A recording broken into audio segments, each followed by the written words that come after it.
Puhja kool on muutnud oma päevakava vastavalt oma õpilastele ja õpilaskesksusele. Et on väga oluline, et meie sellises huvide fookuses on õpilane ja tema selline individuaalne õpitee. Et miks me oleme seda muutnud? Esiteks sellepärast, et meile tekiks koolipäeva rohkem sellist liikumis- ja suhtlemisrõõmu.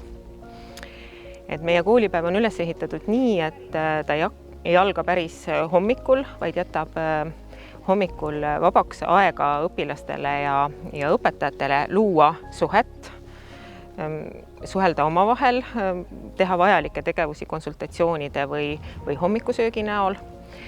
Ja terve koolipäev on üles ehitatud nii, et vahelduvad pikad ja lühikesed tunnid ja nende vahele jääb kõikidele õpilastele ja õpetajatele tunniajaline lõunapaus.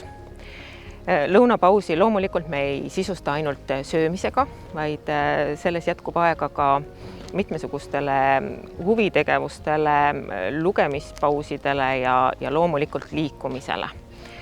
Et me ei oskagi öelda täpselt, et kas liitumine liikumislaboriga ja liikuma kutsuva kooli selline liikumine oli enne ja pärast seda tuli meie päevaplaan või vastupidi, või tegelikult toimuvad need asjad kõik sümbioosis, et me loome sellist kooli, kus pisikestest muudatustest ja asjadest on tekkinud meie kogukonnale ja meile kõige sobivam kool ja meile sobivaim koolikultuur.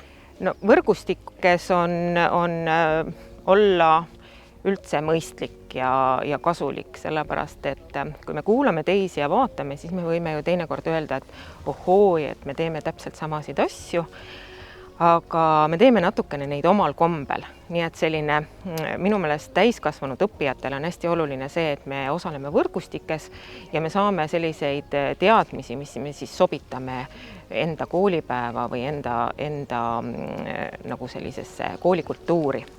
Et igal juhul selline kogemuste jagamine on väga kasulik ja me oleme väga tänulikud liikuma kutsuva koolile ja liikumislaborile, et neil selline ideede küllus on ja nad on nõus seda kõikide Eesti koolidega jagama.